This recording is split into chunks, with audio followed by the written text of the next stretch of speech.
Welcome everyone to S1E1, the show where each week we watch the first televised episode of a different sitcom, rate it based on just what we saw in that episode alone, forgetting any knowledge we may or may not have about that show. And at the end of each episode, we decide if that's a show that we want to greenlight or cancel. This week we're going to be talking about Schitt's Creek. Schitt's Creek ran 80 episodes over 6 seasons on CBC originally. We're going to be reviewing episode 1 today, which is Our Cup Runneth Over, which originally aired February 11th, 2013. So to start things off, I'm Jay Gags. With me as always, the guys, Ferg, Joe, Gordo, and Nick. How's it going, guys? Yo. Yo. No mas la duele. And before we get into anything, I want to remind everyone, follow us on S1E1pod.com. That's where you can find the links to all our social media. That's where you can find all the links of where to listen to us, and make sure that you rate and subscribe and do all that fun stuff and spread the word. But to get things going right now, guys, Schitt's Creek. Is this the show that all of you have watched prior to us doing this episode? A lot. Yeah, a number of times. When this first came out, we were so mad because you heard about it on the CBC and that there was this new network called Pop. That was Pop. That's where I saw it. Yeah, and we didn't get it at first, right? I think it was the TV Guide channel in a previous life. And then we ended up paying for the first season for Amazon. And then once our cable weirdly changed and we got Pop, so we were able to follow it through after that. But yeah, we watched the show. And then a million times after. I'd never seen the show. Yeah, Gordo, I'm actually with you. This was a show that people keep telling me is really good, but I never watched it. Yeah, me too. And now I'm kind of at this weird place. Now that we have this show, there's all these shows that I'd like to start watching at times, but now I kind of wait to see if we're going to do an episode on it because I don't want to skew my opinion on the off chance that it is a show I haven't seen before.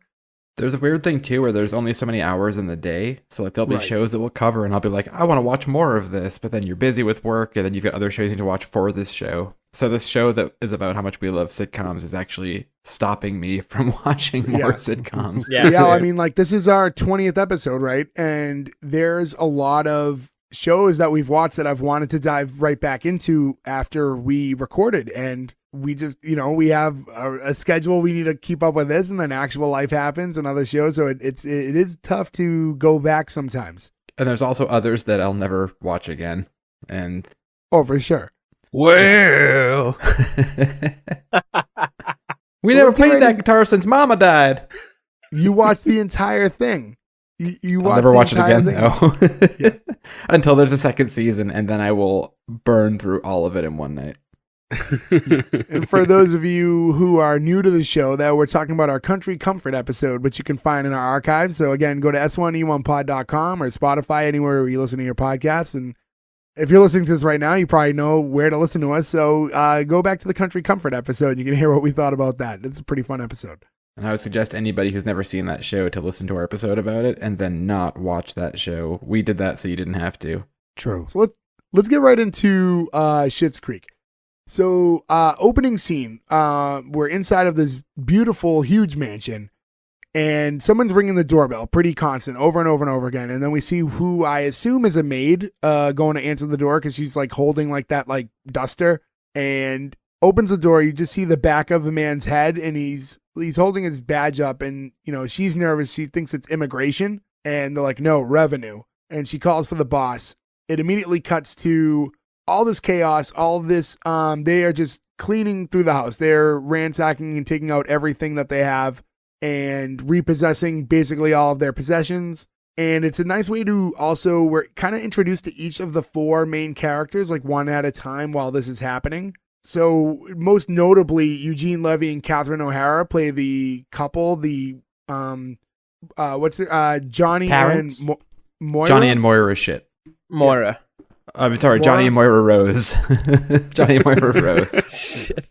I was thinking of Roland shit. Is it Moira or Moira? Moira? Okay. Yeah. Catherine O'Hara is such a G. It's crazy how genuinely entertaining she is. Like, she makes a show instantly. She is, I don't know. She's just like a great actor. This is one of those shows that every time you watch it, a different person becomes your favorite character. And yeah. My most recent watch, she's become my favorite.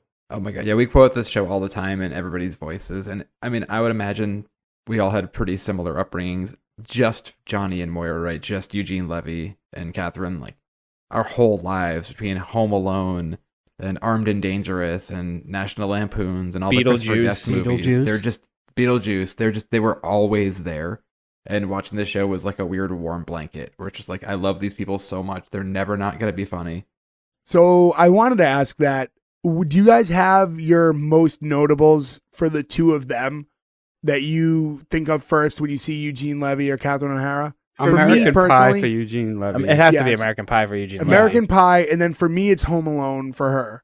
And they both have quite the careers, So- but those are the two roles I think of the most. For me, it was Beethoven, but because she is super sexy in that movie, and when I was younger, I was very much in love with Beetlejuice, Catherine O'Hara.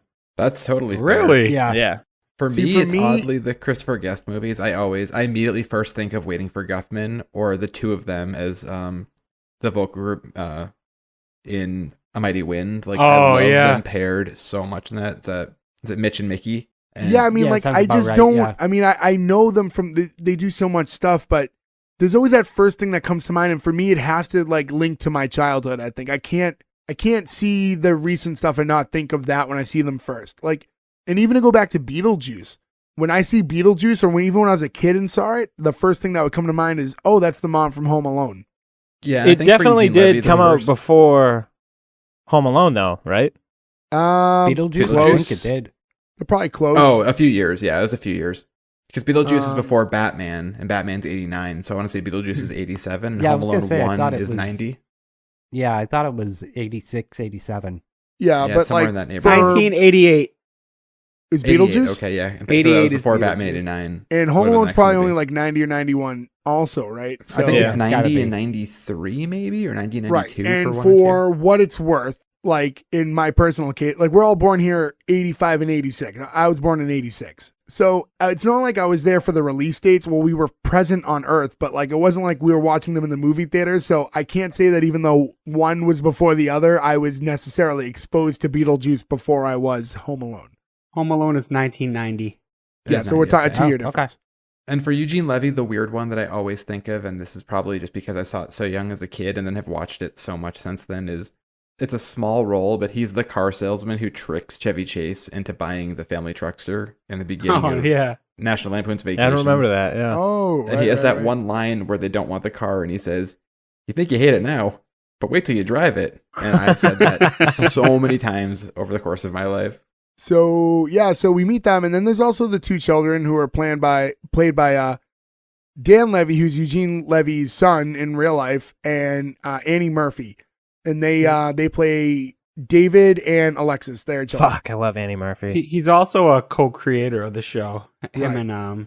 Him and Eugene both. I think they both wrote and everything. And they're- we were just talking recently to Andy Murphy's new show, which is pretty Boston or Massachusetts specific. Will definitely be something we cover because it's one of the most interesting sitcoms It's crazy I've seen. good, yeah. It's crazy good and it's crazy. It's something really fun to watch. Is there anything that I would know either of them from outside of this show? Mainly, I'm not saying it's their first This acting is- gig, but like I Not didn't. really. No, Is I this think their this main is roles? they're relatively new into acting as far as a popular show or movie Yeah. goes. You know, David was a big. Like he David? was on what's the Canadian MTV Much Music, that sort of stuff. I think he did a lot of like TV shows and hosting for that. We wouldn't have got Yeah. access to it because it just doesn't air here. isn't And that I'm really not sure what Annie weird? Murphy was doing. How separate Canadian and American media can be. It's like yeah, they're- but I mean, I guess it's like every other country. We just assume because they touch us and they speak the same language, or for the better part, like a majority of the country does. Like, I guess Who we would touches assume you? that there's more Well, crossover. there's but actually a actual law in Canada called CanCon, which is Canadian content, and I forget the exact percentage. And I have a lot of friends in Canada. If they hear this, probably mad if I fuck it up, but I think it's something like 60% of everything done and shown on Canadian radio, on TV or on radio, has to be Canadian content.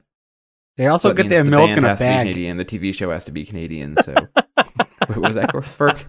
They also get their milk in a bag. Well, Really they're better than strange. us. I'll take milk in a bag all day long.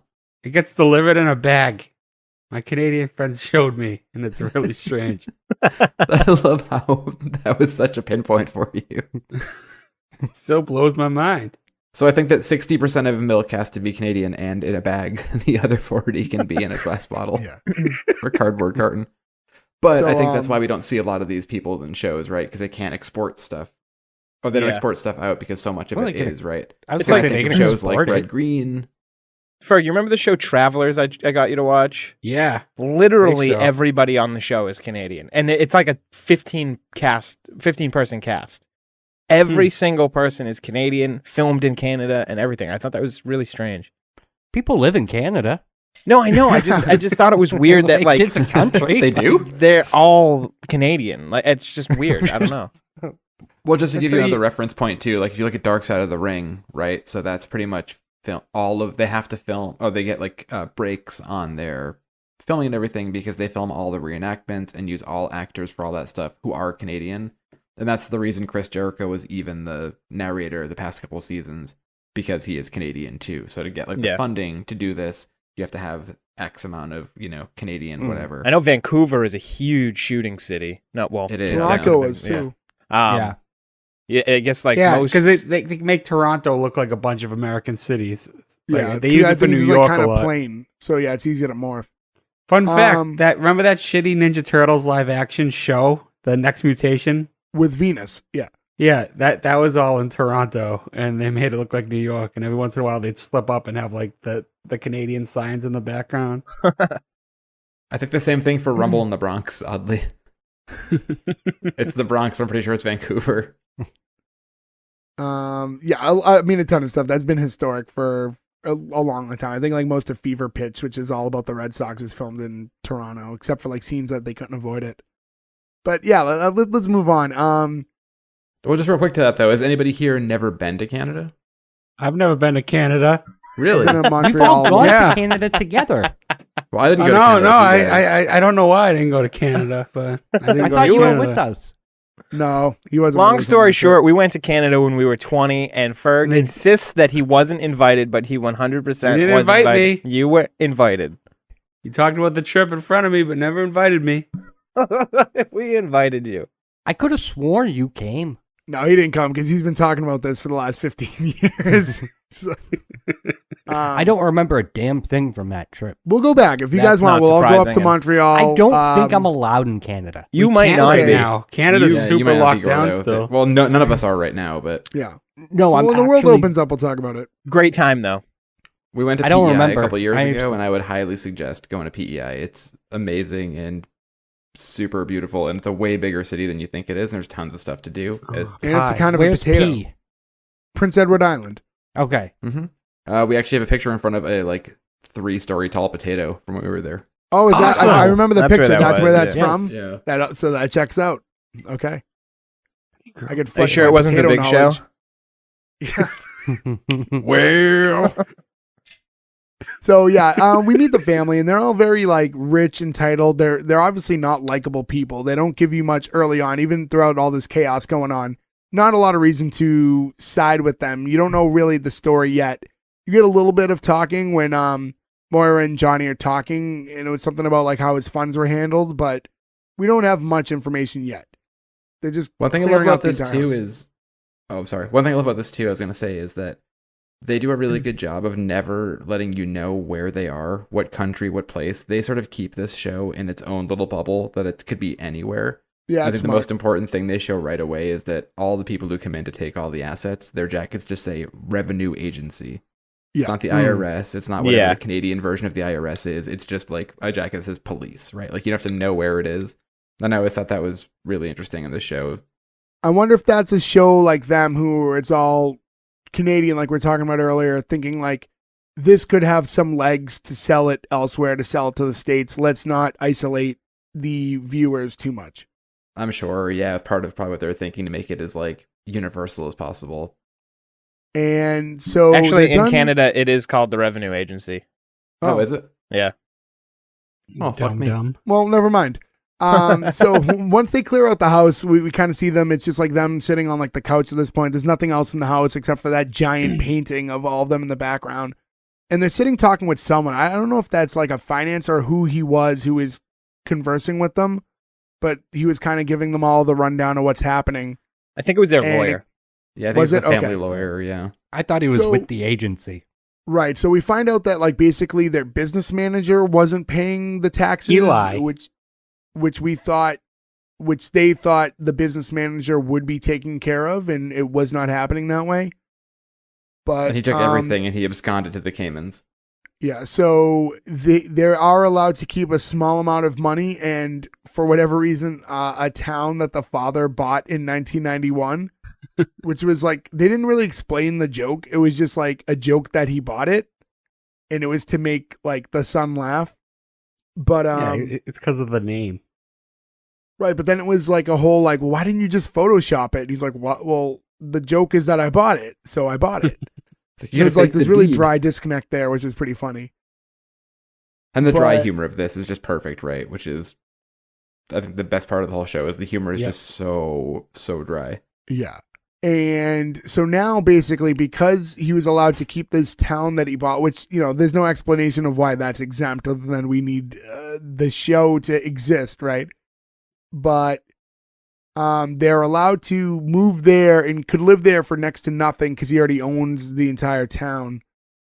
And that's basically the premise of like what's going to happen in this show. It's like this rich family is leaving their beautiful mansion to live in this small remote town that he had bought, 30 years prior. Now I'll say this. I'm very confused by this whole concept, and for this reason. Can you buy a town? I think so. Yeah.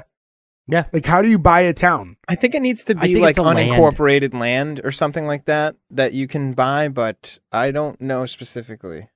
Yeah, because Yeah, for like, example, I I just think like don't- a sheriff is the police of an unincorporated land, and I think you have to pay in to let that happen. Whereas like a city or town has a police department. Like that's Sheriff's one also- thing.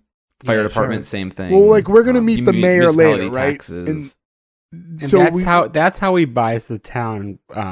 It's owned by it's in Roland's family, and then he sold it. but I didn't even know they you say that could later. own a town properly to be able to sell it at this point. Like, I thought. And you know what? They didn't explain like we talked about, if it maybe the rules in Canada are different, but Yeah, I maybe, can't yeah, imagine. maybe he just owns a bunch of Canadian land, and you can be like, "This is Schitt's Creek. This is Yeah. Fergburg. This is I want to live in Fergburg. all a welcome in Fergburg." Keep an eye out. Maybe eventually we'll sell Fergburg, Massachusetts shows. Fergburg, Massachusetts. I love Would it. wear, would move. But yeah, all right. So I was a little confused by that. And then the intro is I also Just love like a right there, title though, screen, when they're talking but- to the lawyer and they're like, "Is that what we have to do?" And he says, "Well, homelessness is still on the table." Yeah. Those are their yeah, options. because she was like, well, we can move into a penthouse. Like, they're very confused by it. Like, they just don't seem to understand. And this comes up later, too. They just don't understand the weight of what's going on, and, like, the severity of it. But yeah, the intro is just title screen, short little music, not really much to it. Kind of reminds me of weeks ago we did The Good Place, kind of like that. Not Yeah. the same Very tone, but the similar. same like little, here it is. This is the name of the show. Here's 4 seconds of music. We're going to cut right into it. And I like that style. I think that works a lot now, even though we grew up on like these iconic jingles that we remember. But a lot of times in modern shows, it doesn't feel right sometimes. I can't think of a lot of like modern sitcoms that there's like this jingle that is like gonna be iconic anymore. I don't know. There's certainly some. I'm trying to think of one. I was going to Other say than- South Park, but then I realized that that's like 30 years old. Yeah. And like the Office jingle is pretty iconic now, but no I'm trying words to think on of it one or with anything. words though. I'm like, yeah, without nothing- words, like you nothing's think coming. the curb is a big one, right? Like everyone Yeah. knows that music. But we don't have like that like step by step, which we talk about step by step so much on this show. It's It very comes up a random. lot. Yeah. Family Matters, That's 'cause Fresh Cody had Prince, to all beat these his songs, wife. Full House, like all these shows that you know all the lyrics to. Like there's not a lot of those right now. I don't feel. I And if you I guys honestly think of can't think of examples- any. because those songs explain the whole plot of a show, and I think now Yeah. it's just like they don't want to hammer that in so hard. Right. And if you guys who are listening can think of great examples, by all means, tweet us, send it on an Instagram post, whatever. S1E1pod.com. You can find all the links to that stuff. Fergberg at S1E1pod.com. Yes. Berg, that's got to be a new Instagram handle. Can't So, name myself after my town in Canada. So we enter the next scene, right? So now they're unpacking all their things from like a bus, right? And they're in front of this shitty motel. And out pops like a trucker looking guy who we soon find out is the mayor. And his name is Roland Schitt, which I just thought probably makes Gordo and Nick laugh every time they hear it. You know Yeah, what, Jay? I never realized that. Really? Oh, really? I never realized the Roland part of it. I didn't realize it even until a just little now, bit. but- Wow. Yeah. That's great. Yeah, I didn't realize it until and- you just said it. But and that's Again, Roland- how good the writing is, they don't telegraph it. They just say it. And No. they're like, if Yeah, you get it, it's you just get very it. matter of fact. Yeah. We'll just which is move nice. on. We said before, it's a very dry humor, which is very perfect for that.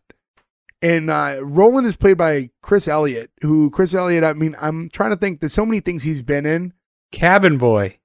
Cabin Boy. I probably great think of, one. like- Groundhog Day. I probably Mainly just think of Cabin Boy. SNL for like his short stint on SNL. I think of a lot of that Scary stuff. movie.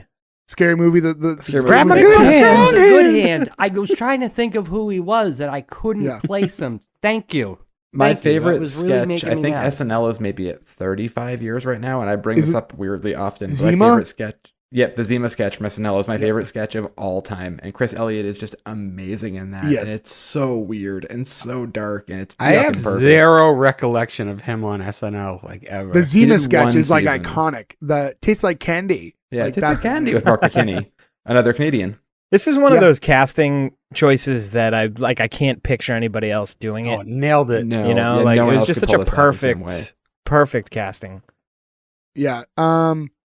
So we meet him, and he's gonna like take them into the motel, and the kids kind of wait behind while the parents go inside to check in or get situated. And there's this like little interaction between the brother and sister where they just keep telling each other to shut up, and they're just going back and forth, shut up, shut up. I was curious, how do we get into roughly how old they are? Because they don't seem young. They look like they're They're in late their 20s, 30s. early 30s. Yeah, I would guess 30s, even if nothing I else. say just it by later, the age of the parents, right? Like they couldn't. Yeah, By because he nature of- mentions his 60th birthday later, so like, I Yeah. can see them being in their like early 30s. But in many ways, I think just because of their entitled like lifestyle, they are very childlike and Stunted for depend- sure. They're They're very affluent, yeah. dependent on their parents. Yeah, so they act a little younger than they are. So inside the motel, there's this girl at the desk, and they're trying to get their reservation or whatever. There's nothing under their name. So Roland says, "Oh, we'll give them 2 comp rooms," and because he's the owner of the town. But is Roland like? Does he own the motel to be That's able what to I do that? was- No, he That's what I was doesn't, trying to but I can figure see out. why you'd think that from this Yeah, episode. that's one of those It's things that never comes up addressed. later. He doesn't, but it's definitely vague, right? Yeah, I thought it was really weird that he was able to just be like, give them 2 comp rooms, and like, okay, and like he could just do that. It's more just him trying to exert that he thinks he has so much power in this little town that he can go to a private business and just say, I'm the mayor, hook these people up. But it worked. So I mean, I guess It does work. And we meet Stevie, did you say her name? Stevie Bud? Yeah. I didn't get into it, but yeah, Yeah. Stevie's her name. Yeah. Can I say, if the owner of the town came in, couldn't he have just asked for a comp room too? Like, why would the mayor hold more? That's power another reason over why the it's owner. confusing. Because Chris Elliott even like explains to him, he goes like, I can only comp 1 room, and you're lucky I'm throwing in another one. And then he's like, oh, we can't do a third. We need this room and this room. Yeah, like he acts he- like he's in charge of the situation, or I thought, No, I I thought got that was that, played a little but- weird. I got that, but I mean, you'd think that like the guy owns the town. Right. But And I then still you have don't the quite ma- understand what owning a town means. Neither do So- I. But yeah, I think this mean, may have been a case of this is the pilot, and maybe they figured some stuff out later on, and they explain it later, because it doesn't make any sense why Chris Yeah. Elliott would have that ability, Yeah. and maybe they sort of pivoted, and you just kind of don't think about it. You just like kind of go along, Right. you know? Yeah, it makes And sense. I did think the scene also is more example of the not really understanding. Like, he's asking if they have suites. She's demanding at least 3 rooms. Like, they just don't really get that they are in, like, the worst case scenario situation. and they have to just, anything they get is a positive. Like, they've lost everything, but they can't get out of their, like, bougie lifestyle. And when was the last time you assume either one of them stayed in a motel, right? So the kids Right. never have, and they would have when they maybe first met before businesses and stuff took off. So it would have been at least 30 years. I'm not of their wealth, and I can't think of the last time I've been in a motel. It's been a long time. I have a few times. One Last time weekend. we were in North Carolina. We were driving. We were on tour. We drove in. We had like Expedia or somewhere reservations, right? So we Oh, pull and off the for those of highway. you who don't know, Joe is with a traveling circus. That's true. And so it's like 3 a.m. We've been driving we left Boston and we made it to North Carolina, right? So we're driving all through the day, all through the night, right at the border of South Carolina.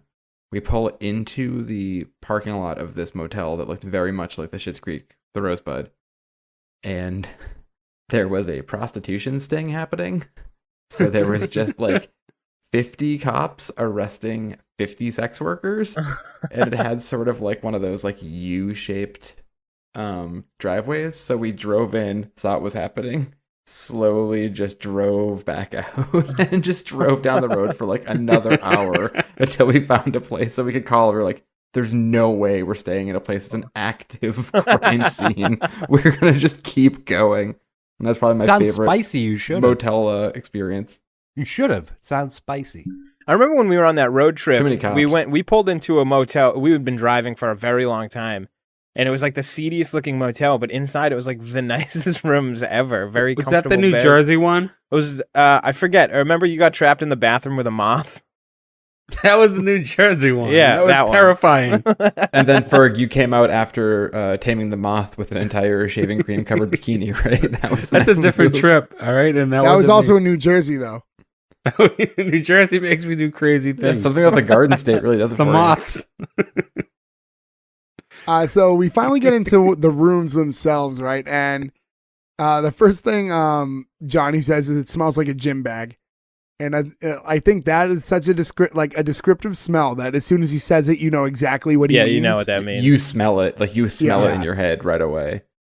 And then this is when Roland, the mayor, gets into basically explaining that it brings back a lot of high school memories. And he's essentially fucked in every single room in this motel over the years. And said if If a you were to forensic like team flash, came in here with one of those blue lights, this place would light up. Yeah. So gross. and like the whole family is like notably distraught, and which is like understandably so. It's like the one time you can finally relate to them is being like, okay, I'm with you on this one. This is disgusting. This is also the first time, too, that you get a good glimpse at what David is wearing. And he has the most insane outfit on. He's wearing shorts that go down to like his ankles, and his shirt goes down to his knees. And everything is like super flowy. It's just such an amazing look. Like you Yeah. immediately think like this dude does not belong here. Right. And there's a lot of cutting back and forth over like because the kids have their own room, and so they're kind of chopping back and forth. So first we see the kids go into their room, and Roland sits on like the parents' bed and just starts watching television. And then we go back to the kids' room, and there's just this phone conversation she's having with her boyfriend where she just says okay 30 times in a row. Like that's just okay. And then eventually we get to like, I love Dan you, bye. Levy's fucking facial acting in that was hysterical. I just want to point out that she's on the phone from the beginning of the show to this point. That's at the 6 minute and 30-second point. She's still like, it's always. A good call. Yeah. During that whole ransacking thing, she was on the phone too. Like in the beginning. And she's talking to Stavros, her her boyfriend in Greece, right? Right. And yeah, and Johnny keeps trying to get Roland out of their room. He just he's not getting the picture at all. And then we cut back to David, he goes to the front desk again and is talking to, what you said her name was Stevie? Stevie. Was that ever addressed in this episode? I looked I it up, don't but think I didn't No. know if there was ever a point where they said her name. I don't think they did. They never no. say her name in the first episode. Oh, Okay, they don't. okay. See, that's the hard thing when you do an episode of the show where you know the show so well. You try to block things out, but Yeah. character Yeah. names. When I watch a lot of, not to get off too much, but when I watch any TV show for the first time, I have a really tough time remembering names of characters. I'm like usually like a good few episodes in before I really start to grasp who things are. So for our show, I'll watch it, but then I have to like look up the cast to kind of plug the names into my notes because I don't know if it's addressed or not, and then I don't want to go a whole episode going, the guy did this, the guy did that. So eventually I have to just look up the name. By the way, But yeah, I'm having so- the hardest time ever not talking about future episodes, and more than any other show we've ever done. This is a tough one, yeah. This one's really easy for me because it's the first time I've Yeah, ever me seen too. it. Yeah, me too. And we're not too ahead of ourselves, but I hope that you both watch it after this for sure. We'll discuss it later, obviously, but We'll that's my discuss hope. that. Yeah. So David goes back to the front desk and he sees Stevie there, and that's when he asks if like the motel has a business center, and she has this really dry, like sarcastic reply back to him, and which just makes David kind of storm off. And like I do really like Stevie's character. I think she plays that role really well. There's just something about her delivery. It's not just that she's dry and like kind of bitchy, but like there's something about it. Like I don't know. I can't quite put She's place like my finger on Daria it. grown up. Right. There's something unique in a way about the way that she approaches, but yeah, definitely also familiar with other characters. It's good casting, really. Yeah. You know who she reminds me of? Wow, I can't think of her name. Aubrey Plaza in Parks and Rec. Oh, okay. I can I see can see that's a a good similar parallel, yeah. tone to those characters for sure. Yeah, they're just super sarcastic. Don't really fucking care about other people. Yeah. And I think if you go back to what Ferg said with Daria, they're all kind of in that same wheelhouse, right? What the hell is her name on that show, by the way? Aubrey Plaza's April Ludgate. April. I couldn't. I've seen the show 1,000 times. Could not remember her name. Parks and Rec, another show we will most definitely eventually do on here. So now we get to this scene that I thought was a funny scene where David and his sister are like debating which bed. Like he wants the furthest from the door because he's under the assumption if a murderer comes in, he's going to attack the first bed first. And she's like, well, what are you even going to do? Just watch me get murdered and then try to run away? That's the plan, sort of. Yeah. And as I'm watching, that though, I'm sounds thinking logic, like, though. You're gonna kill from- the first person first, No, right? but you see the logic is though that you're gonna walk in, you're gonna stab the first bed that you see, the first person that you see. It's not gonna be the immediate one because they're kind of tucked away. yeah, I What I actually got thought from the it. same thing Gordo did. If you No, open you're the gonna door, go after the one in open sight. your line of sight from when you open the door. But if I was the murderer here, right, Yes. I'm gonna go and kill these Somebody two save If I me. did it. people. Yeah, if I'm gonna open the door, I'm gonna see the first bed is straight across from your face. You're not gonna look at the one on your peripheral. You're gonna look straight ahead. But the other So the one's bed not that he far wants- from So the can we door. It's start right referring next to you as it. OJ Gaglioni now? Right, right. You're the one who, I think in our third Rock from the Sun episode said that if you could have any car, it would be the OJ Bronco, though. Correct? Yeah, now it'll be really easy. I can borrow it from you. Just take my side. That's a bitch and ride. It's a good I'm car. just saying, if you open the door, it just makes more sense to get the other bed first. I like but how much digress. Jay thought about this. I well, thought I the mean, same they thing. were Especially if developing there's a waiter in there who is just bringing back somebody's Yeah. glasses. Well, all right, listen. We'll both go attack 2 motel rooms, and we'll see who's more successful. You go to Your the person's first gonna bed get first. away. Both my people Yeah. are gonna be dead. And one of them's going to be Next- Hitler. Yeah. Next episode we do will be in 50 years to life. Well, this is gonna be like it'll be like our Turn country in next album. It'll week. be our live from San Quentin. Will be the next podcast episode. Don't worry, we can hide in Fergburg. Fergburg is a non-extradition county. And yeah, so during this debate also is when we find out that Alexis's boyfriend is supposed to fly in to kind of rescue her from all this, but she has like no intention of bringing her family with her. She's gonna go live with Stavros. Is that his name, right? Stavros. Stavros, yeah. Yep. And they I got drop a some weird problem with hints to this. show how like what his level is because they say like marry Kate and all this stuff. I got Sorta. a problem with this though. She was on the phone with him, I assume, while they were being ransacked. If he was going to go pick her up, wouldn't have that been the time to go and pick her up? He wasn't even in America or Canada. He's like a But he cross. was still flying, you're still in touch. Like, I mean, if he's that rich and he's got a private charter, I think like, the point you can was go he was and- never going to. Yeah, I think the point is that she thinks it's a way more serious relationship than it actually is.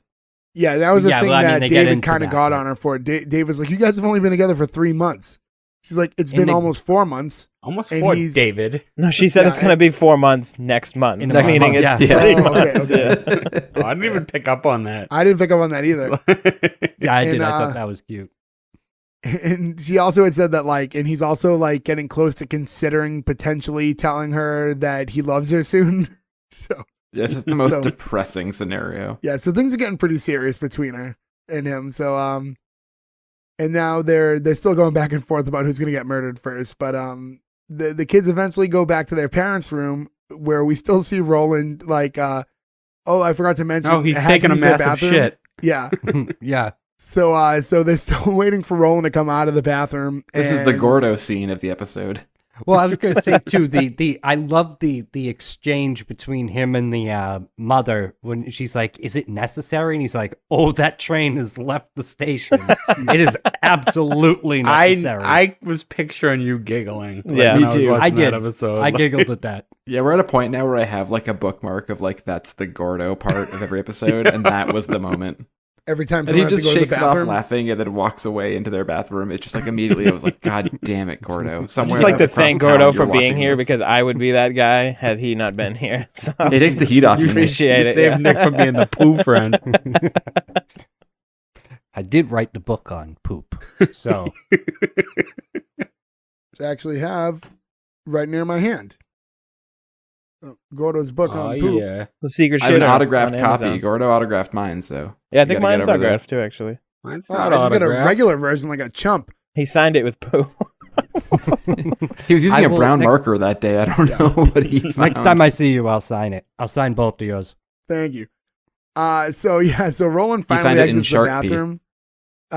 And informs him that the window's not working. So obviously there's a little bit of a smell that's stuck in the motel room, and you can definitely see in the background, especially I think David's character is really reacting to the smell.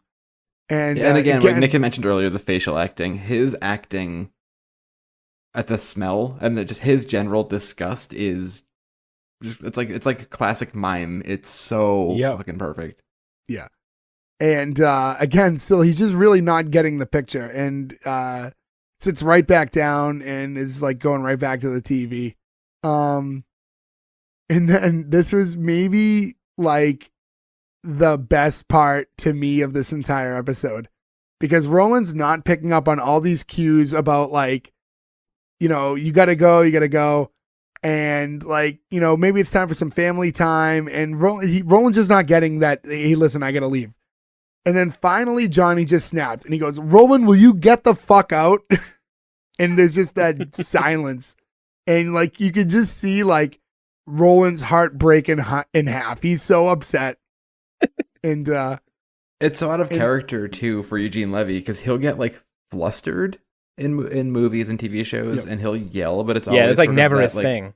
Seinfeldian high, like. So he like And he- legit yells.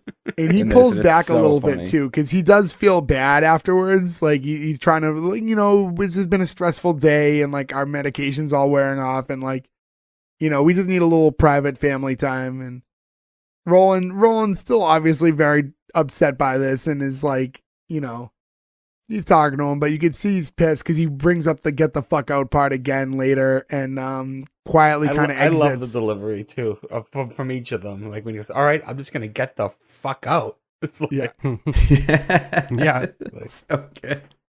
And I assume he was going to get a Zima and lick his wounds. right. And then the next scene is the family goes to like a diner to grab food. And Moira calls out Alexis because like she's like, "Oh, this place is like cute." And she's like, "What's with you? You've been very positive. Like you said, like, you see what kind of character she is. So it's extremely out of character for her to be very positive about all the environments. Like when they got into the motel, when they get to the diner, she keeps like glass half fulling the situation, which isn't who she naturally is. And that This is also eventually, too- Oh, sorry, go ahead. oh, I thought you were go done. ahead. Oh, I was just gonna say, I think the best part about this entire scene is just how insane the menus at the diner are. Oh, Yeah, we're it's bringing it up, so yeah. big. Yeah, they're trying to all look at it, and they just more and more pages keep coming out. It's so fucking funny.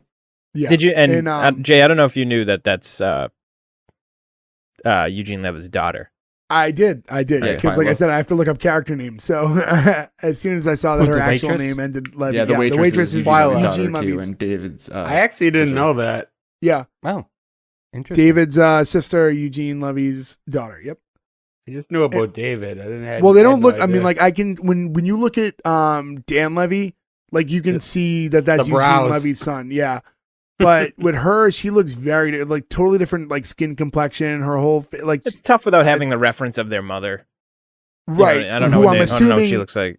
Yeah, I'm Yeah, my assuming assumption is she a looks lot like the mother. Yeah. Because he looks so much like the father. Yeah, and so the waitress character, I can't remember the character's name. Twyla. Was it Twyla? Twyla, yeah. Yeah. Okay.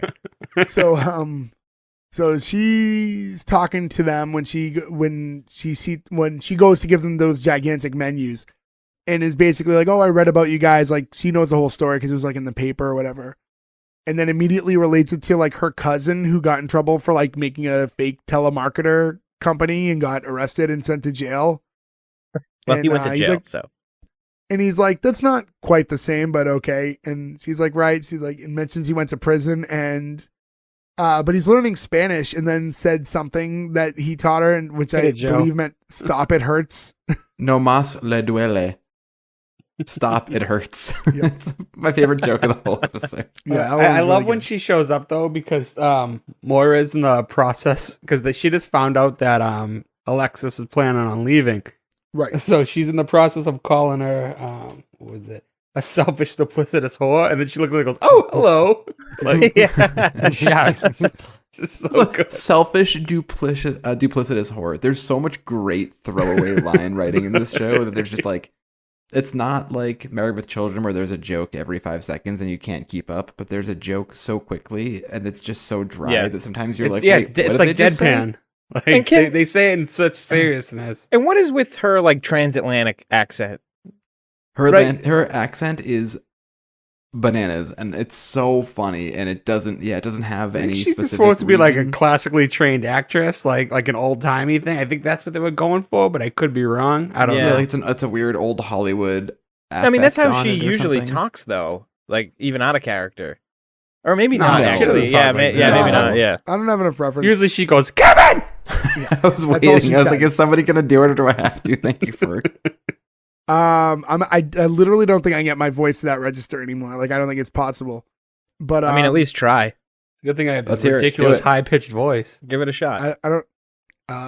Let me try. Kevin. Nope. I think I just popped the mic. So I think. So I apologize. Either we broke your ears or we edited it out completely. So, No, that's staying in. okay. Kevin. We'll see. We'll see how. Well, it depends on how much we. Yeah, we're gonna I edit it guess. for like Kevin. Hi kids, I'm home early. Wow. Good one. I had that. What I was curious about is like throughout the scene, this is when we find out, or when they find out rather, that she plans on escaping. When the parents find out, at least, because David already knew, and she's like, "No, you're not going." And it's like a couple things. First, she's clearly an adult, so she could if she wants. But second, like, why don't you want her to go? Just because misery loves company? That's exactly I think it. so. That's exactly Yeah. it. She Because she like, why cannot wouldn't you just be think the like, only oh, one at least to someone escape. gets out of here? Yeah. You would think like the right parenting move, and obviously they're not like favorable characters, like in as far as like their character goes. But like, if either of your kids has a chance to escape this terrible situation, you should be embracing it. Like, instead it was like, if I'm doing this, you're doing this. So they return to the motel and they discover that the doors are missing from their rooms. And Alexis is very concerned about her stuff, to which David's just like, we don't have any stuff. And Moira's like, I have stuff. Yeah, I have stuff. And Which is then, another thing too. I mean, I'm not going to jump ahead to the show or anything, but one of the best parts of the opening scene in this, when they're going through the house frantically trying to pack what they can, all Moira is The packing wigs. is wigs. Wigs, She's yeah. just shoving like a bunch of Andy Warhol wigs into a bag. It's so I actually great. forgot to mention that at the beginning. She names all of her wigs, and they put two together that don't like each other, and she gets really upset. You know, one thing actually, as we talk about it, because I don't know the right place to sneak this in, because later in the episode, like towards the end, you see her with like far less makeup on. In the beginning of the episode, her makeup is so thick, but it aged her incredibly. Like, not that she's like the youngest No, person she nowadays. she aged very poorly, No, unfortunately. but I think at the very end of the episode, you see her with like almost no makeup on. Like, I don't want to skip completely ahead, but like it's basically the last scene that you see her in. And she the doesn't have all wigs. that They makeup make- on, and it's she not looks even just considerably the younger. makeup. The makeup aged her even more so though, because it was like very significant early in the episode. It was like just so, I don't know, like dark colors on the eyes, the bright lips. It just really did a number on her. She Some had a very shocking Cruella features, DeVille yeah. like look to her, like at that point of the episode. I wonder if that was intentional, right? Because Cruella DeVille is a pretty purposeful look to go for. Right. So they see there's no doors, so Johnny goes to talk to Stevie at the front desk, and immediately she's like, "Is this about doors?" So she knows exactly what happened, and points him in the direction of Roland's house. Says, "You got to go talk to him." We cut back to the room, and Moira's just screaming because she can't find her diamonds anywhere, and she's just like screaming every time she looks somewhere new, like. I just watched that a couple weeks ago because, like I said, I was rewatching the show, and then I had to watch it again today, and I laughed as hard as I did like 2 weeks ago. Like It's weird. She's checking every time pulling she each screams, tissue. Yeah, pulling the tissues. Like- Her pitch though is so funny. I don't know I how a didn't voice like can be this that part. funny. Oh, I didn't did like this part. Really? Every time she that's checked funny. something Yeah. new, she screamed as if she was equally surprised that it wasn't. Well, nobody there. was Frodo. pooping, so I didn't really like it. No, I just found it annoying. I don't know. And I didn't. I was like, when she opened the drawer and found like the light bulb, her reaction to the light bulb was so bizarre. Yeah, It was I didn't like, understand it really, but I think that No, was it the was point. like I don't know. Yeah. And she made a really weird noise too when she found it too. It was just really weird. I didn't understand what was going on, but It made me think of that scene in Coneheads where she picks up the eggplant Eggplant. and just goes and just smiles and puts it in her shopping cart. That was the exact scene. To take a peek behind the curtain of like a show like this, it must be so, because I feel like that's one of those scenes where you kind of Jane just curtain? like, yeah, you can kind of just played. like let Catherine O'Hara do what she wants as like a director or a producer, whatever, you know what I mean? And it's just gonna work, right? And I feel like Yeah, like, I that's feel one like of the those script- things. Yeah, probably just says like Moira reacts harshly. You know what I mean? And she just had like free interpretation and do as she thought was proper. I know with they all have the a Christopher great Guest blooper movies roll. that they're all in, right? That they don't really have a script; they have an outline. Like there isn't dialogue so much. There's direction as to this is where the plot needs to go, and they just let people sort of riff. So these, Like these the are people who've been shitty female doing that. Ghostbusters. Ghostbusters that- 2016, which terrible that's movie all that that movie Jay was. co-starred in. yeah, I was one of the stars of that film, Ghostbusters 2016. you really brought that one down, I think, Jay. Parentheses, the shitty one. I heard no complaints about my scene, Well, so were you talking to any of us, or did you talk to somebody else about it? you can all say what you will. Show of hands: has anyone else here been in a movie with Bill Murray? Nope, just me. I'll have to Okay. check my IMDb. So, anyways, this is when we see Johnny walking down the street towards Roland's house, and like he sees him, and it's like it was an interesting first reaction because he's like hiding behind his own truck and just trying to say that, oh, I was just Johnny's like, I see you there. And then he's like, oh, I was just picking up some gravel or whatever it was. I'm, and, gravel, checking, huh? I'm checking the gravel. yeah. This is also Yeah. right before this too, though, when Stevie's telling him how to find the house. She's like, take a left after the hotel and walk until you find the pickup truck with the bumper sticker of a naked Helen Mirren, which is Yes, so yes. specific. No. Here you go, folks, from last week. From last week, yeah, We promised you. that's my fault for last week for double watching shows, but it's been a hectic time. I had to double up. So yeah. One and then question though, you'd think that everybody in the town has a pickup truck, right? Yeah, but I don't like, think why? everybody in the town Or has a pickup is truck it- that has a naked Helen Mirren on it. Yeah, that's pretty By the way, did specific. you ever catch a glimpse of that bumper sticker? Because I forgot to look for it after. Yeah, I don't think you I see did it. not. No, then you looked, don't see but- it. Damn. No, you don't. I'm see sure if you go on like, there's probably websites where you could get one. It's funny too and because there's I that will look. Office episode where they talk about how sexy Helen Mirren is when they're trying to make Pam feel better about being pregnant. I have Yeah. no idea who that is, by the way. You'd Helen know it. Mirren. I mean, formerly She's in a ton Helen of stuff, Mirren, including Fate of the Furious, Fast 9, Hobbs and Shaw. don't use I- those movies for me. We've gone over this before. I don't know if we've talked about this on the show. but Joe We've is a definitely huge. talked about this privately. Joe's like weird obsession with the Fast and Furious movies is one of those things that if you know Joe outside, we have for the entirety of our lives, it makes zero sense that he loves these movies so much. It's it's like the most Jay out of being character really thing. into like ballet. Finding out like Joe loves the Fast and Furious movies was like as equally surprising as when I found out like Ferg likes black beans. It just felt like one of those foods he would never try. But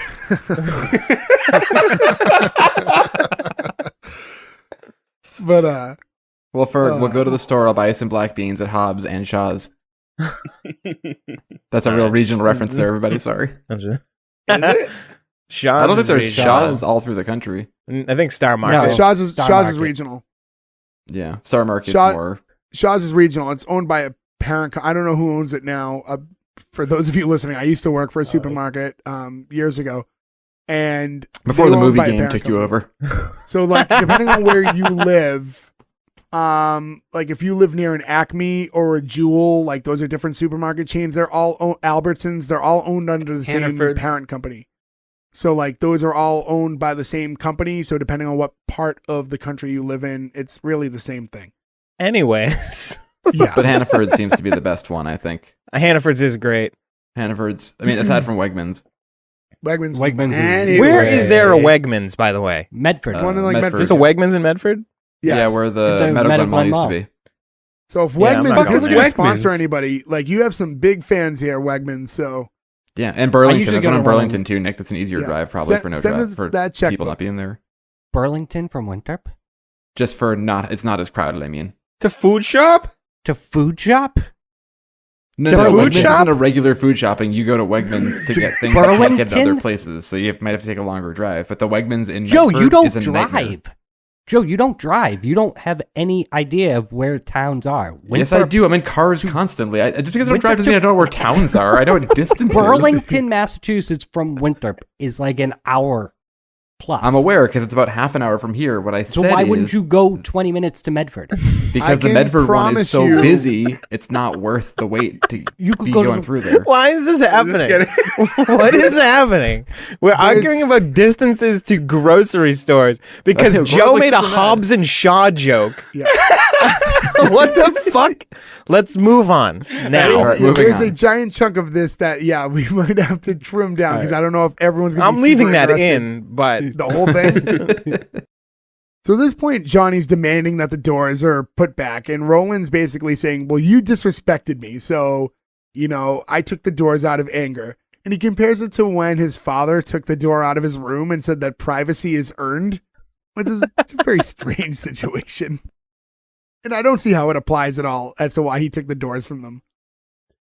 I just love that was his thing. He's like, Yeah. fuck this guy. I'm taking his doors. Like, that's so funny to me. Also, one of his reasons for getting the doors back is because his son is afraid of moths, which is a really Yeah, heavy just argument. Full like circle Ferg. there, yeah. Kelsey, I'm not Cooper. afraid of moths. That was just a giant moth and it was scary. It was Mothra. One time. Yeah. What I like there too is so Johnny just says it wasn't personal, but just saying that it wasn't personal was Roland taking it as a sincere apology, and he's like, I accept your apology. And like in this moment, like Johnny wants the doors back, he should just go with it, but it was really important for him to just insist like this was not an apology. I'm just Well, I explaining the didn't situation to you. apologize. Yeah. He's like, thank you for your deeply sincere apology. I accept it. It was very, very nice of you. And then he goes back to using a very dirty rag to wipe down his tires, which I know there's not a lot of ways to clean your tires, but just the way he was doing it just made me laugh so hard. Like it just looked like it was the most opposite action you would need for what he was trying to achieve. Now we end up back in the motel where Moira catches like Stevie outside and is in so many ways just saying, I think you stole my earrings. And you get this like very sarcastic reply back from Stevie where she's telling her like, oh, sorry, like I need to head off to the pawn shop before it closes because, I owe my crack dealer money. I did think Catherine O'Hara's performance there was really good with accusing her without accusing her, like the way her inflections and everything. I thought she really nailed that. She scene. like eased into it. At first she wasn't, and then she was. You couldn't really misconstrue that as anything else. Yeah, but she's like, I don't know how to be more. She goes, but no one was here but you, right? Yeah. No, I'm not accusing you of anything. I'm just confirming that during the time that these went missing, you were the only person. No, on the but then at property. one point she goes, if you just give them back, she outright. Yeah, she finally cracks at the end. She and gave just up lets- on trying yeah, to make hints. Gives up the ghost on that one. She's like, I won't press charges. So yeah, she eventually just walks out. Stevie walks out, but David kind of chases her down, and really only because he's like in hopes of still trying to get the towel that he's been asking her for. Like he said, he asked thrice times now to get a towel. And but I love when David asks Moira what's wrong, and he goes, I politely asked her if she stole my earrings. Now she's going to a pawn shop. yeah, like she did not pick up on the sarcasm at all. She's just like she's like, this bitch is going to the pawn shop now. She just basically told me she stole her earrings. I love how good of a job they do. I mean, even with the moth comment, they do a great job of showing you how detached they are from normal human life. Yeah. You know what I mean? Like he's coddling his 30-year-old son's moth fear.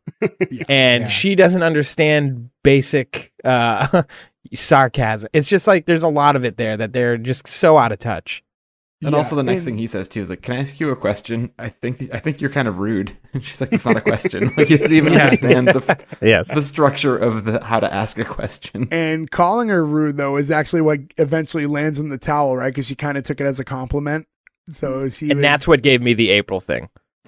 That line right there is what made me. That was one of the only lines I felt really cringy in that. Like I didn't like that line. I'm only getting with you because you call me rude and it's a compliment. I'm just like, oh, that's lame. That didn't flag me as anything too. I mean, it seemed a little. I don't know. I guess like for the rest of the stuff, she's super sarcastic. Forced. Yeah, a little forced, I guess. A little bit. I think that gives you the point, hint that Stevie's there, but she also hates being there too, right? She's there for a different reason, but she also hates being there. Yeah, you don't know her story sort of yet. Likes them. Yeah, you don't know her story, but during her conversation with David, there's a lot of like, "Do you think I want to be here too?" Like that's so there's some layers to her that we're gonna find out down the road, or at least I would be to assume. We keep talking about how like entitled and detached they are, and I wonder with Johnny's character, is he the one who like he seems like there are moments where he's like that as well for sure, but are we to assume that he's maybe the most grounded of the family? He's for sure the most grounded. Yeah, because I mean, I feel like he wasn't raised that way, and they were. Right. Yeah. So like, for whatever she was, she probably grew up the way her kids grew up, and then married a rich man to continue to live that lifestyle, and the kids only know this lifestyle. So yeah. So even though he has his moments but he starts too. a company, so he's like the head of a company that he started. So he comes from nothing, and the rest of the It's a video store. Is that what it is? It was Rose Video. Rose Video, yeah. Yeah, Rose Video. It was like the third biggest chain in like the world. Oh, okay. Blockbuster, whatever the 2 was. Kind of an interesting for the time, because this show originally, what I say, it was like 2013 when that came out. No, that's how he got started. Like that was his start, and then that's not why he's rich. still rich. Right? He's ventured off and he became like an entrepreneur and like started doing other things as well. Yeah, Okay. I think the I was video. gonna say, that's game a is weird long thing to gone like for him. rest your hat on in 2013 still. Yeah. Like, this is like I'm the video store guy. Again, we don't know any of this at this point either. Yeah, so that's this not is the we're first also- episode. Okay, That's again okay. me breaking the rules. Yeah, this is a tough one My again. bad. We're working a little ahead of script here. And so we have this is when Moira tells Johnny about how her diamonds were stolen or have gone missing. And it's because like the only reason she has them is because the one thing that she could hide under her tongue. So I guess during this whole like repossession thing, like she like at least grabbed her earrings and like shoved them in her mouth real quick while everything Can't be was happening. comfortable to hide earrings under your tongue, by the way. What's that? That can't be comfortable. Just jam 2 earrings under your tongue. They're sharp. Well, it's better than prisoning them, right? What do they call it? Keystering? You cut out really bad, and I thought you said something about John Travolta. Yeah, I did Like, too. I was really confused. My benefit- earrings, yeah. jeez. Yeah, yeah. No, That's why maybe. I didn't hear you at first, but we have the benefit of the actual audio recording where it would sound fine. But yeah, but this is when we find out that the diamonds didn't go missing at all. It was just that Johnny moved them. He saw that they were in the tissue box and he put them in his shoe. And I don't know why the shoe's a good long-term spot either, but he just moved them. to Because his listen, shoe. if you're gonna break into a hotel room or anywhere, really, right? You're not stealing somebody's shoes Yeah, a pair of used shoes or even that might not checking fit them. you. You know what I Yeah. But mean? you know It's what I just would a- say? You're not going to steal their box of tissues either. Yeah, but I mean, yeah, good point. Yeah. That's fair. Yeah. That's a fair. Yeah, that is I think fair. you're both right on this one. But is Maybe that her where she original originally hiding hid place them? shouldn't have. She probably should have originally hid them somewhere a little more obvious, and then he went somewhere like do the reverse. You know what I mean? I don't think she hid them in the tissue box though. She Yeah, the was scene just just cut, frantically she was already checking looking. there. Well, because she went back to the tissue box when she was explaining it to him. I think she had that in hand. I don't remember clearly now, but I could have sworn she had it in hand again when she brought it up. So, Why wouldn't you just wear them? well, she had to She- hide it. She at the should hide time. shouldn't have them because the revenue service was taking all their shit. Yeah, I Yeah, know, but once she's she got nowhere off the near. bus, once you got off the bus, you could put him. I think she was back in. already wearing earrings. Is the problem? Yeah, I think she was wearing less inexpensive earrings Gotcha. and she wanted to leave those on. Gotcha. And this is when Alexis finds out she just got a text from Stavros and he's breaking up with her just because he already RSVP'd to Diddy's white party, so he can't come and pick her up. And it There was are a like, few human beings in the world I would not want to go to a party with. Puff Daddy is one of them. That guy is the worst. Diddy. I would probably go to that party. That I'm sorry, party it's would Diddy be now. sick, I mean, I alright? would go. I'm kind of with Joe. Like, I could give a fuck about P. Diddy, but it's one of those parties I would like to say I went to. You know, He was really We're funny. sorry, Get him to Mr. the Diddy. Greek. If you're a listener, they don't speak for the rest of us. Well, we're not gonna get invited to Diddy's party. I would love to anyway. come Not to with your that white party. attitude. No. So, Mr. Diddy, me and Ferg will graciously accept your invitation to the white party. I have nothing I could wear to that, but I know Ferg used to wear lots of white belts, so Plenty he of probably white. still has a few. Send me a picture. And it's like just the idea that like he had to pick either the party or stay with her, because like he could have said, "Hey, I can't get you until tomorrow because I'm going to the party," and it's like not logistically possible. But instead, he's just like, "Hey, I got this party. We got to break up." This is also Johnny's like, you know what? I've always hated Stavros ever since we're at my 60th birthday party, and he asked me if I wanted to do lines with him. What do you say? He's my third. He's my least favorite Stavros. Yeah, there's been Yeah, multiple that's it. Stavroses. Stavro. that one. They went. Stavros. They glazed over that one, and I questioned it too. I was like, did we talk about other Stavroses at one point? And no, that was just the joke. It was better to leave it there, I think. Leave people wondering. Yeah. I love too where they start getting in a bickering match now where David is putting back on her all her comments about, oh, is a hotel cute now? Is a hotel cute now? And her one reminiscence of Stavros is one time he put all his Molly in my glove compartment and I got arrested. So she's saying it is like a great memory of their relationship. Yes, and that's when David's reply to all of those things was, don't ever repeat this to anybody else, because it's just such a depressing list of achievements, quote unquote, that you have with this man. Don't repeat it to anybody that you respect. I think is what the full That you one was. respect. I love that Yeah. so much. You know what I like This is too? all- The dialogue between her and him is like, usually they put the brother and the sister like against each other, right? And they are like that for a portion of it, but you can tell that they do work together at points. You know what I mean? When they're both trying to get out of there, and when even though it was condescending, his comment to her was in a way looking out for her, you know, and stuff. It's just weird that they didn't. Constructive, Yeah, they didn't just go the normal route with it. I also liked right before all that, I believe, is when Johnny was asking David for help putting the doors together, and he was refusing because he was still air drying his hair. And that's when like Moira just yells like, to pick up the hammer and nail this coffin shut. That was my favorite line. Yep. There's so many great little She button has lines all like the that. one-liners, Yeah. like the best ones. Yeah, and we're about to get into another one too, because that's basically the end of the episode. Yeah, and it then, ends on a great one too. Yeah, so we have this like exterior shot. It's very like Waltons-esque. We see the exterior of the motel, and they're all saying goodnight to each other. So it's directly like the end Yeah, of it's a every real episode of the good Waltons. night, John Boy. Yeah, and then it just the last thing you hear is more just saying like, "Pray we all don't wake up." Yes. Another funny line of hers at when they first check in, she says she wants to take a bath. That she wants to find a bath and a long extension cord. Yes. That's Yeah. a great like. She's throwaway so line, like too. bubbly dark. It's weird. Yeah. She's just like the most miserable out of everyone. Well, we My talked about favorite it thing before. about I that would too is say, the long extension cord is also a bit of her understanding that she's in a hellhole motel, and there's no way that there would be an outlet close enough to the tub for her to drop it. needs in, to be that long, She yeah. needs to do it from another room. Like Yeah. she might need an extension cord. It's so funny. in a It's lot of little ways, I piece thought of her detail. character here was very reminiscent of her character in Beetlejuice. Yeah. Yeah, well, I mean, they weren't really rich in that, but they weren't poor. You know what I mean? Like she was very fancy and wanted that kind of lifestyle. You know what I mean? Yeah, but she was I can also see the- in Beetlejuice. She was forced into a small, like country bumpkin town she didn't want to be in. That's true too. Same Yeah, idea. right. Yeah. Yeah. I coincidentally watched Beetlejuice like 2 months ago too. I just wanted to watch it again.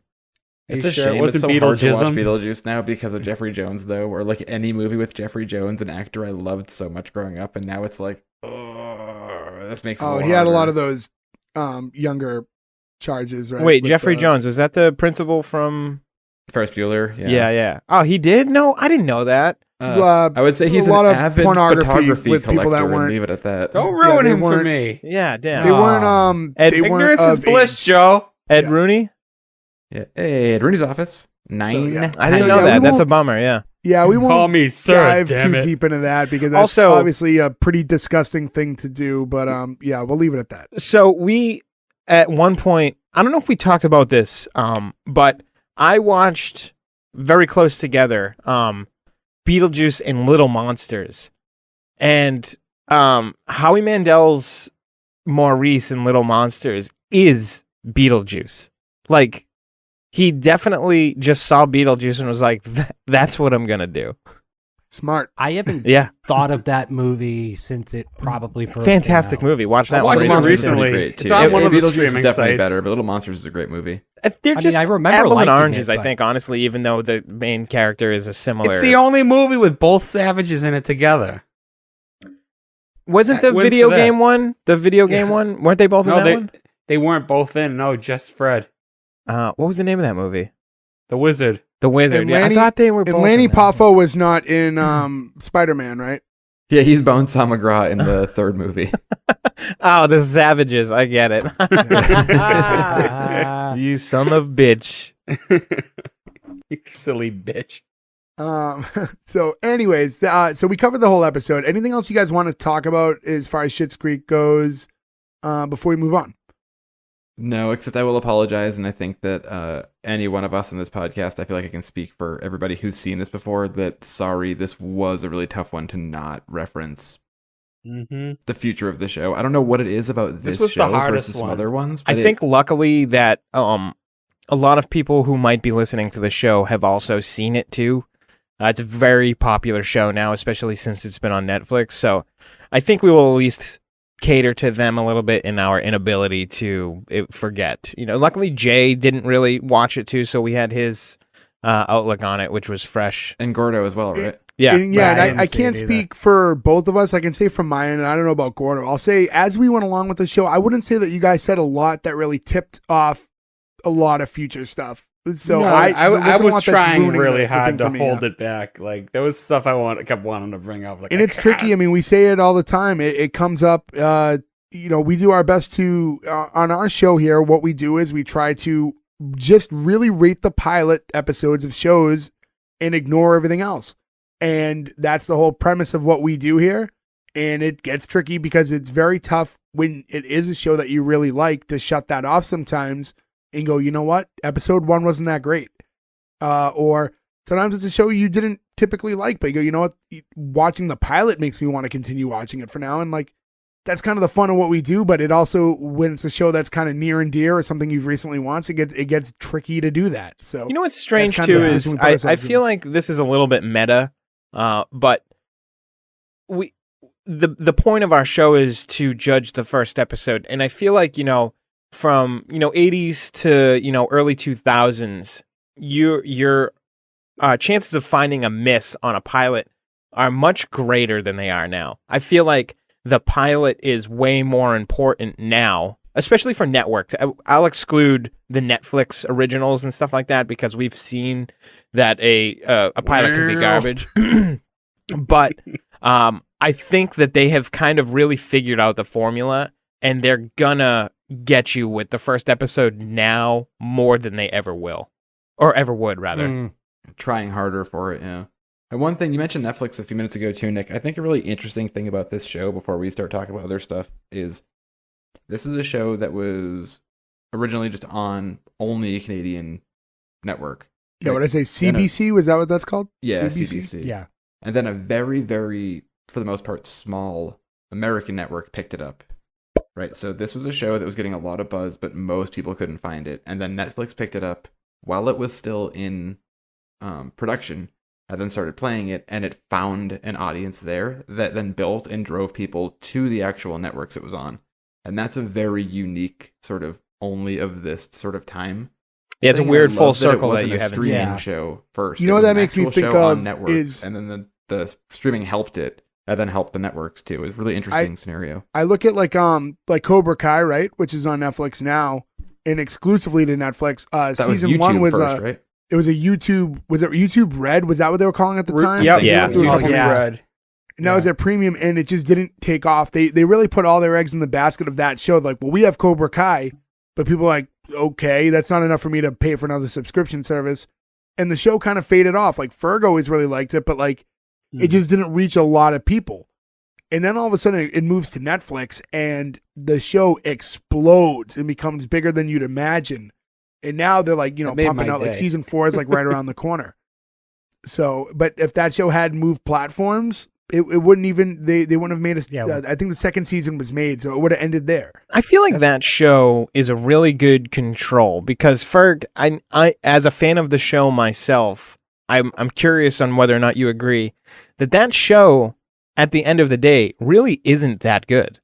Cobra Kai? Yeah, no, I think that there's I disagree. I love Cobra Kai. I've never seen it. There is way too much cheese in it, I think.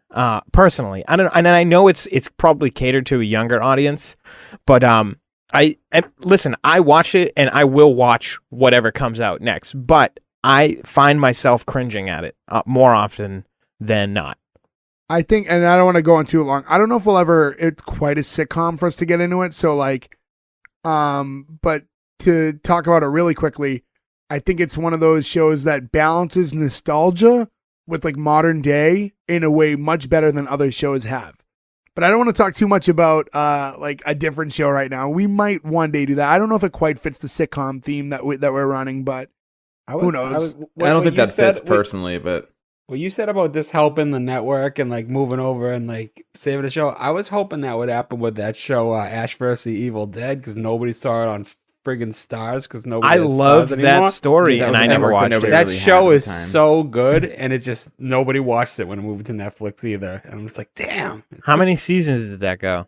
I think it's 3 full seasons, and it's excellent. And is it still going, or is it dead? No, it's dead on a cliffhanger.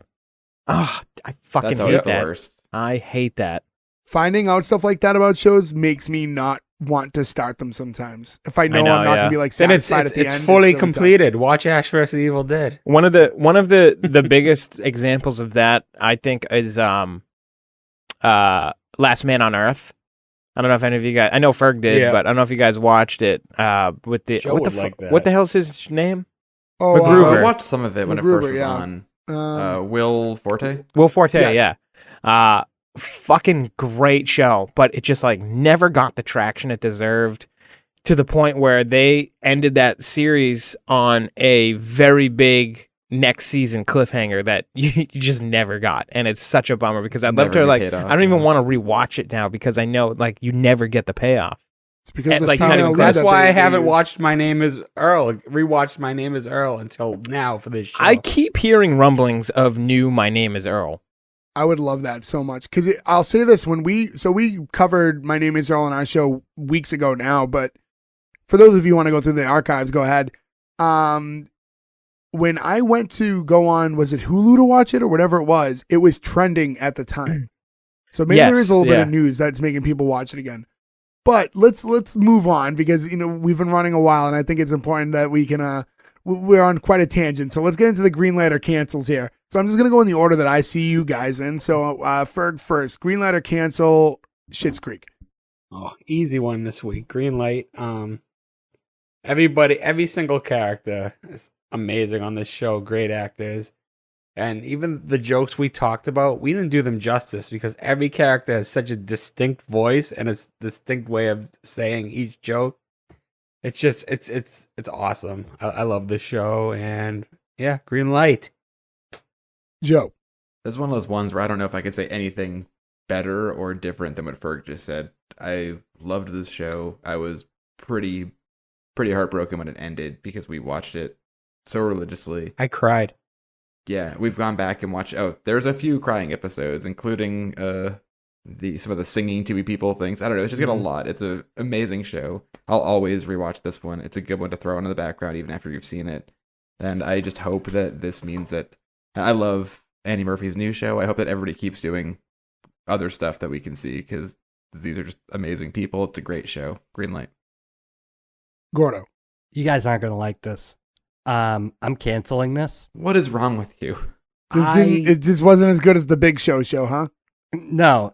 I mean, Wait. here's the deal. Hold on. Stop. You passed the green light. Stop. Every time I cancel something, you guys do that, and I don't interrupt any single one of you. A lot of this stuff kind of fell flat with me. I had too many questions that didn't get answered. Nobody was likable, and I know that that's the point. I'm sure that this show is funny. Like, I'm sure it is. If I go and I watch episode two through the end of the series, it will be funny and I will enjoy it. But because I haven't seen that and I have to just base it on this episode, there is nothing that makes me want to come back. The rich people who I already don't like got their comeuppance. I don't want to see them interact with the locals. It's a cancel from me. Sorry. Nick. I mean, wow. First of all, I don't know. You really threw me off on that one, Gordo. I like this show because I feel like it's one of those out of the box shows. It's not the same shit over and over. And like Ferg touched on, the acting and the cast is it's phenomenal. Like, I think to get that many people into the same show at once is impressive, and everything just worked really well. The writing is really smart. The acting is really good, and I think that ignoring my knowledge of the rest of the show, I did really want to keep watching and see what happens to these people. So green light, 100%. I think it's a very well done show. Yeah, so that just leaves me, and first time for me ever watching it, but it was a show, like I said earlier, I had always kind of meant to check out. And for me, it's going to be a green light as well. I did really dig it. I thought the humor landed. I like that drier style of comedy, and I thought the deliveries were really good. I thought there's some great one-liners there. There were a couple things, like if I really wanted to nitpick, I wasn't like super fond of. And like I said, to me, the whole premise of buying a town, I just legit do not understand. So like, usually when I'm that off put by the initial premise of what's going on, that'll throw me too much, but I did just like everything else that happened. To go back, I just think they could have ended up in a small town that he didn't own. I don't know why that was like an important plot point, that because it's not like they could go nowhere. But I digress. I don't want to ramble on too much. Overall, I dug it. I enjoyed the show. I do want to continue to watch it, and because the show only went like 80 episodes, it's gonna be a pretty easy binge for me. So I will get into that when I have some time. Maybe watch it on my phone when I'm at work and have a spare minute. But yeah, green light. So that's gonna be 4 out of 5 again, just like last week. So 80%. Congratulations to Schitt's Creek. You do live on to see another day with 4 green lights. So that's it. That's all we have for this week, guys. I want to remind you again to go to S1E1pod.com. That's where you're going to find all the links to our socials, everywhere we can listen to us. Please rate, subscribe, do all that fun stuff. Follow us on our socials. Spread the word. Let people know if this is a show you think they would enjoy. By all means, the more the merrier for us. We would really appreciate that. And that's it, guys. We'll catch you next week, and goodbye. Lives a quarter mile at a time.